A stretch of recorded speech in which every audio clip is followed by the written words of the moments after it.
Good day, YouTube, and welcome to another episode of the Albino Rhino beer review. Fuck, I gotta fix this. Okay, so today's beer is back behind me. It is called Storyteller Lager. Storyteller Lager is a 5% alcohol beer. I don't even know if this brewery exists anymore because I'm pretty sure this is a contract brewery. 1/6 of the contract breweries in Ontario have folded already, which makes sense first off in normal times, but when you add the pandemic into things, even more so. But it says here, share one. So I'm going to share a story right now. And I've talked about this in another video, so you'll see it when you see this same purple shirt. But these hairs right here on my... These hairs right here at the top of my mustache, they keep flicking up because they're just that length now that the hair below them kind of flicks them up.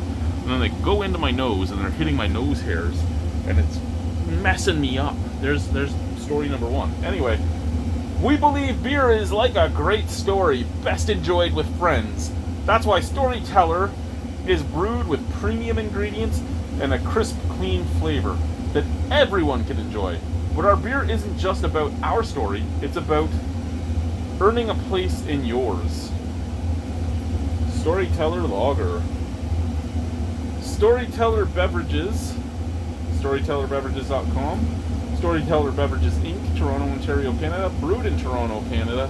This product contains malted barley, return for refund where applicable. I know nothing about Storyteller Beverages.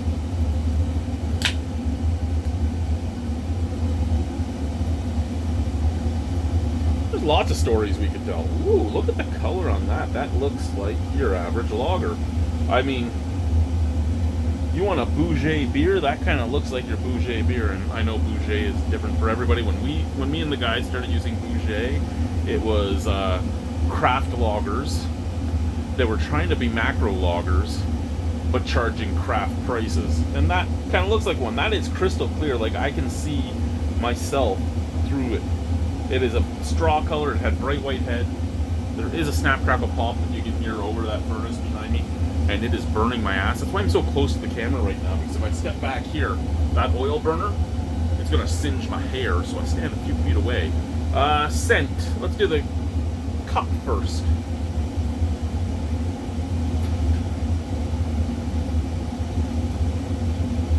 Okay, how would I explain that?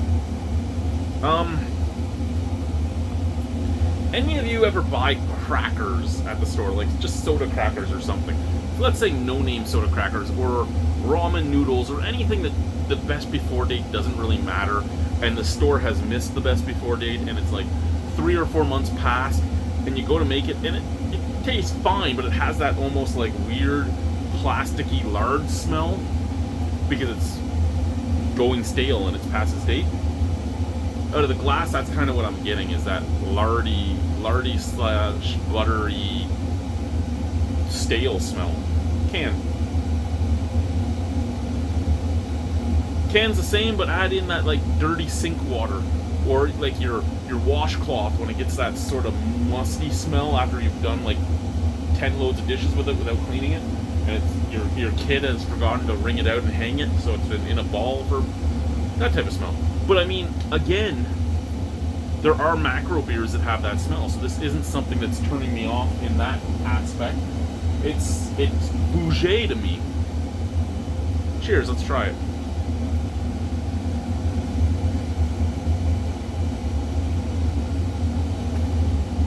It's beer. I mean, I can't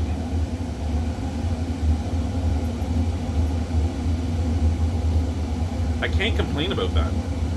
There's nothing wrong with that. It doesn't smell great. Looks like beer. Smells like your lower end macro lagers or your lower end Euro lagers, like a mixture between the two. Because you almost get that Euro lager.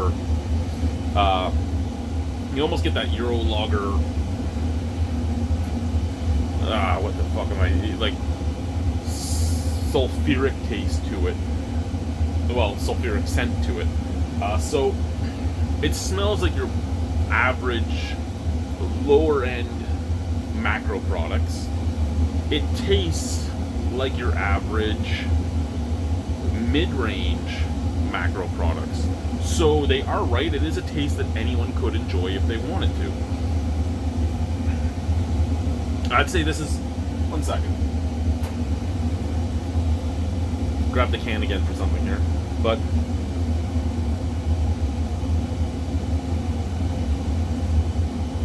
a little bit of a dirty aftertaste. A little tiny touch of bitterness. Kind of soda watery. Kind of has a little bit of that like MGD wet cardboard flavoring.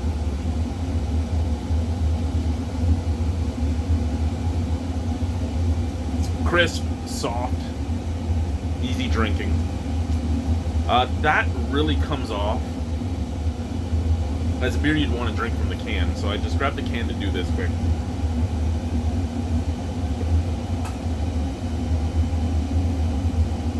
Yeah, from the can, tiny touch of sweetness, tiny touch of bitterness. You don't smell anything because it's in the can still.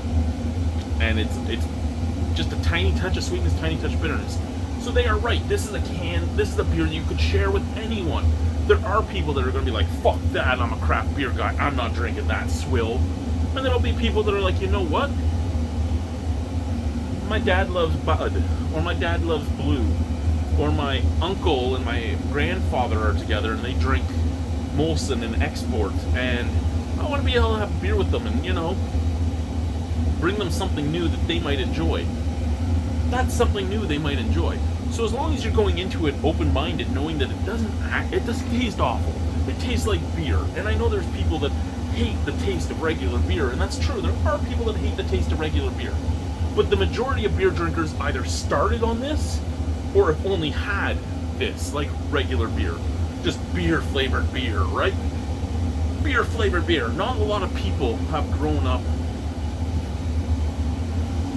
and, well, I shouldn't say not a lot of people. It's more the younger generation that has grown up and only had craft beer. Because there are people that have only ever had craft beer. But I would say the vast majority of beer drinkers have had macro or macro-esque beers, even if they were starting on craft beer. When craft came out, a lot of it wasn't all that much different, other than it was a smaller company making it local, and the company was local until different flavors and different artifacts, different flavors and different artisan techniques and everything else came into being. So I'm blabbering on here when I really shouldn't. It's a fine beer. There's nothing wrong with the beer. I like the beer.